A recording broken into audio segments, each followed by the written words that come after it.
Well, Julian, I want to get to as much as possible here, so I want to give you a chance to respond one by one to your critics. First to Mitch McConnell, who's, of course, the leader of the Republicans in the Senate, and to Joe Biden, who both said that called you a high-tech terrorist. How do you respond to Joe Biden, the Vice President of the United States, saying that to you? Well, let's look at the definition of terrorism. The definition of terrorism is a group that uses violence or the threat of violence for political ends. Now, no one in our 4-year publishing country covering over 120 countries has ever been physically harmed as a result of what we have done. Now, that's not just us saying that. It's the Pentagon saying that. That's NATO in Kabul saying that. No one, not a shred of evidence. Now, believe me that if they could find or even easily manufacture a shred of evidence, they would be doing that immediately. So it's clear that whoever the terrorists are here, it's not us. But we see constant threats from people in the Republicans in the Senate trying to make a name for themselves, to people like Sarah Palin, to shock jocks on Fox, and unfortunately some members also of the Democratic Party calling for my assassination, calling for the illegal kidnapping of my staff. And just a few days ago in Fox, that was the phrase that was used, illegal. He should be illegally murdered if necessary, assassinated by the law if possible, if not illegally. What sort of message does that send about the rule of law in the United States? That is conducting violence in order to achieve a political end, the elimination of this organization, or the threat of violence to achieve a political end, the elimination of a publisher. And that is the definition of terrorism. Now, I want to give you a chance to respond personally, though, because here Mike Huckabee is making it very personal. You saw that quote we had up. He says, "I think anything less than execution is too kind a penalty for you." Sarah Palin saying that you are like Al-Qaeda and the Taliban, and you should be pursued with the same urgency. So how would you respond to Mike Huckabee, who is a top Republican leader, likely to run for president again? How would you respond to Sarah Palin, top Republican leader who might run for president again? Oh, he's just another idiot trying to make a name for himself. But it's a serious business. I mean, if we are to have a civil society, you cannot have senior people making calls on national TV to go around the judiciary and illegally murder people. That is incitement to commit murder. That is an offence. You cannot have senior people on national TV asking people to commit an offence. That is not a country that obeys the rule of law. Does the United States obey the rule of law? Because Europeans are starting to wonder whether it is still obeying the rule of law, and it needs to be very careful.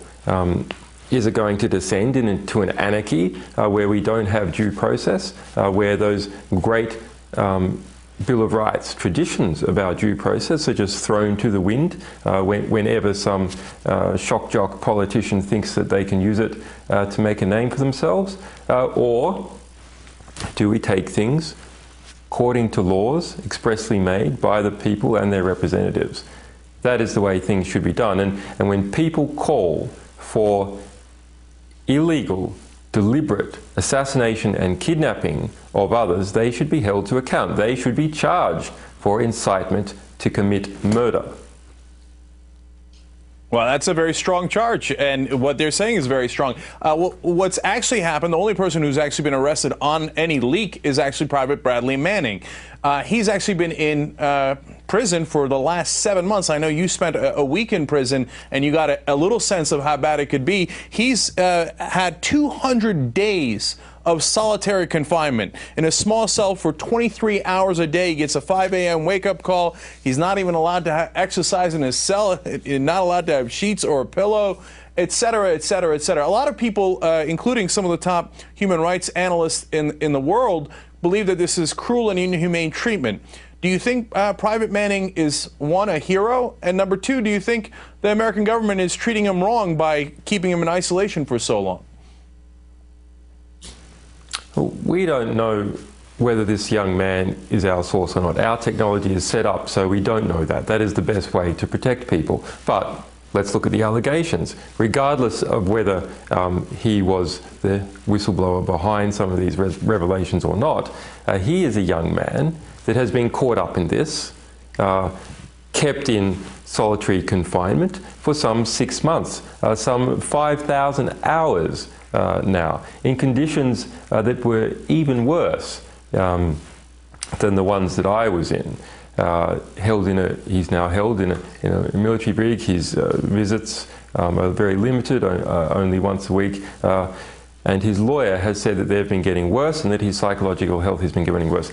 If we are to believe the allegations, then this man acted for political reasons. He is a political prisoner in the United States. He has not gone to trial. He's been a political prisoner without trial in the United States for some 6 or 7 months. That's a serious business. Human rights organisations should be investigating the conditions under which he's held and is there really due process there. Now, we've recently heard calls to try and set up a plea deal with Bradley Manning to testify against me personally, to say that we engaged in some kind of conspiracy to commit espionage. Now, absolute nonsense. Absolute nonsense. That's not how our technology works, well, not how organisations work. I never heard of the name Bradley Manning before it appeared in the media. But actually, mainstream journalists in the United States, mainstream investigative journalists, how do they operate when they're investigating a story? They do actually ring up their sources and say, do you have anything on this? That is how they operate. And if they want to push the line that when a newspaperman talks to someone in the government about looking for things relating to potential abuses, that is a conspiracy to commit espionage, then that's going to take out all the good government journalism that occurs in the United States. And fortunately, as an organisation, we're not too exposed to that because that's not how our technology works. But other journalists are, and they need to take action now. And they need to understand another thing, that in this case of Bradley Manning, his conditions have been getting worse and worse and worse in his cell as they attempt to pressure him into testifying against me. That's a serious problem. Right.